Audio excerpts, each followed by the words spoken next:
સર્વેને નમસ્કાર. 200 કુટુંબો પાસેથી ખેતીલાયક જમીનની માહિતી અહીંયા નીચે આપેલી છે અને એ માહિતીનો આપણે મધ્યસ્થ શોધવાનો છે. તો આપણને ખબર છે કે જ્યારે મધ્યસ્થ શોધવો હોય ત્યારે વર્ગ, આવૃત્તિ અને સંચય આવૃત્તિ. તો અહીંયા વર્ગ અને આવૃત્તિ આપેલી છે, આપણે સંચય આવૃત્તિ શોધવાની છે. તો સૌપ્રથમ આપણે જે અહીંયા આવૃત્તિઓ આપેલી છે એનો આપણે સરવાળો કરી દઈએ. તો આ જે આવૃત્તિ છે એનો સરવાળો આપણે કરીશું તો એનો સરવાળો થશે 200. તો આપણને એટલો ખ્યાલ આવવો જોઈએ કે અહીંયા જે છે એનો જવાબ પણ અહીંયા છેલ્લે 200 આવવો જોઈએ. તો પહેલી જે સંચય આવૃત્તિ છે 10, પછી 10 વત્તા 15, તો 10 વત્તા 15 કરીશું એટલે 25, 25 વત્તા 30 એટલે 55, 55 વત્તા 80 એટલે 135, 135 વત્તા 40 એટલે 175, 175 વત્તા 20 એટલે 195 અને 195 વત્તા 5 એટલે 200. એટલે પહેલાં આનો જ સરવાળો કરવાનો અને આ બંને જવાબ સરખા આવે એટલે આપણને ખ્યાલ આવે કે આપણી અહીંયા કંઈ ભૂલ થઈ નથી. હવે આ જે મળ્યું એ n છે એટલે n બરાબર 200. હવે n બરાબર 200 છે તો n/2 એટલે 200 ભાગ્યા 2 એટલે n/2 એટલે 100. હવે જે 100 છે તો કે 100થી તરત મોટી સંચય આવૃત્તિ.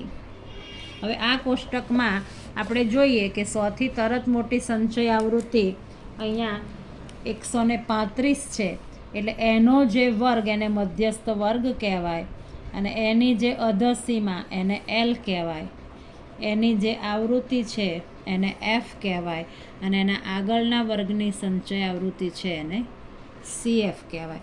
અને વર્ગ લંબાઈ છે ઉધ્વસીમા ઓછા અધસીમા એટલે 5 ઓછા 0, તો વર્ગ લંબાઈ થશે 5. તો અહીંયા આપણે લખી દઈએ તરત મોટી સંચય આવૃત્તિ 135 છે, 135 છે. માટે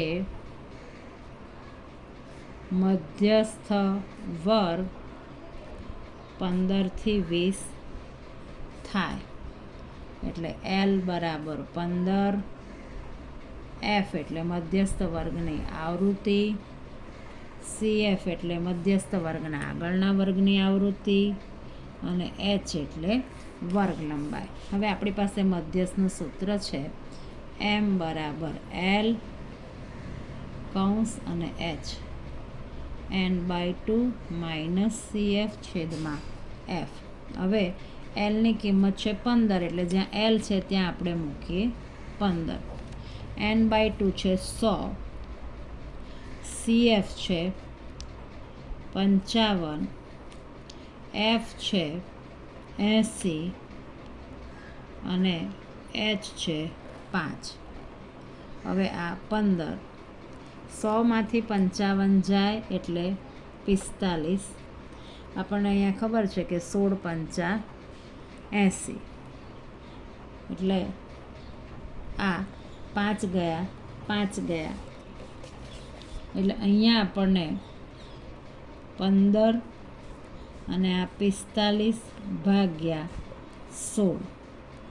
તો અહીંયા 45 ભાગ્યા આપણે 16 કરીશું તો એ મળશે આપણને 2.81 અને 15 ને 2 17 એટલે 17.81 એ આપણને ખેતીલાયક જમીન જે છે એનો મધ્યસ્થ મળશે.